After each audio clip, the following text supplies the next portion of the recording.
Break नंतर first day first show मध्ये आपलं पुन्हा एकदा स्वागत। आणि आता संतोष जुवेकर आणि प्रार्थना बेहरे स्टारर बायकर्स अड्डा या सिनेमाची ट्रू स्टोरी मी तुम्हाला सांगणार आहे, पण त्याआधी या सिनेमावर एक नजर टाकूया। तू पण ते टीव्हीवर स्टंट्स करतात तसे करतोस ना? टीव्हीवर नाही करत, इथे करतो।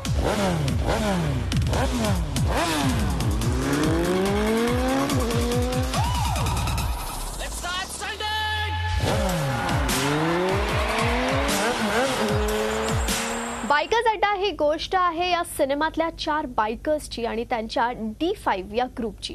विकी जी भूमिका साकारली आहे अभिनेता संतोष जुवेकरनं। विकी या व्यक्तिरेखेला खरं तर बाईकचं भरपूर पॅशन असतं। विकी अनाथ आहे, त्याला क्रिशनं वाढवलंय। क्रिश हा एक माझी स्टंट बायकर असतो।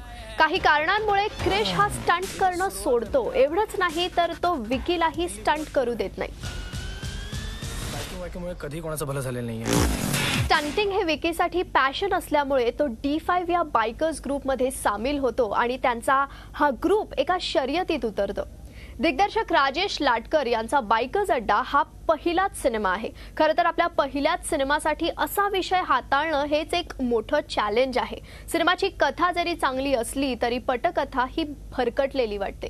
दिग्दर्शकानं हा विषय हाताळताना सिनेमाच्या मांडणीकडे खरं तर दुर्लक्ष केलंय। Welcome to Bikers Adda. We are talented bikers and we are meant to be in Bikers Adda, man. Bikers अड्ड्यात पोलिसांमधली लोक, माफियाची लोक and a lot of other people are involved. सिनेमाचा मूळ विषय हा बायकर्सनं सादर केलेले स्टंट्स असल्यामुळे दिग्दर्शकांना जास्तीत जास्त लक्ष यातल्या ॲक्शन सीन आणि वेगवेगळ्या स्टंट्सवर केंद्रित केलंय। सिनेमातले स्टंट्स हे नक्कीच मनाचा थरकाप उडवणारे आहेत। मला नाही माहिती यार, पण मला बाइकिंग मध्ये काहीतरी करियर करायचं। आपण जे बाइकिंग करतोय त्याचपासून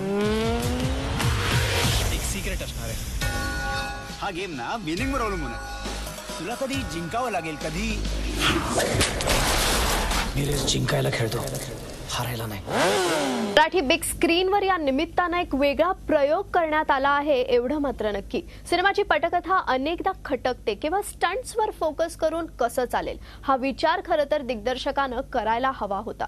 सिनेमात ॲक्शन तर आहे, पण सिनेमाला ग्लॅमर ही मिळावा यासाठी अभिनेत्री प्रार्थना बेहरेची निवड करण्यात आली आहे। बायकर्स अड्डामध्ये तिची तशी फार काही महत्त्वाची भूमिका आहे तर तसंही नाही।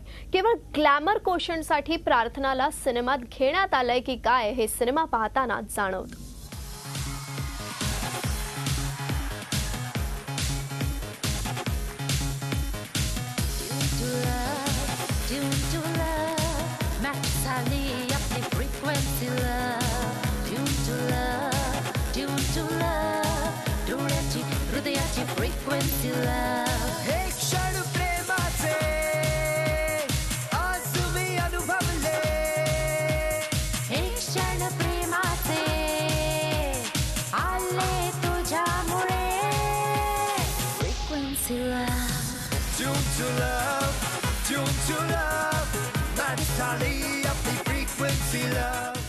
बरं, सिनेमाची गरज नसली तरी काही गाणी सिनेमात घुसवण्यात आली आहेत।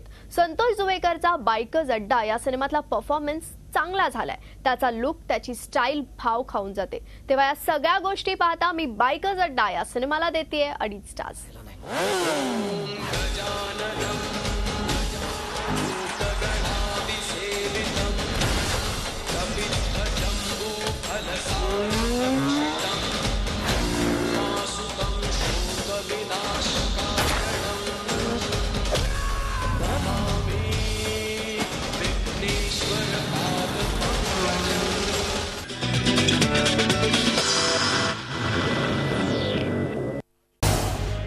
झी 24 तास रहा एक पाऊल पुढे।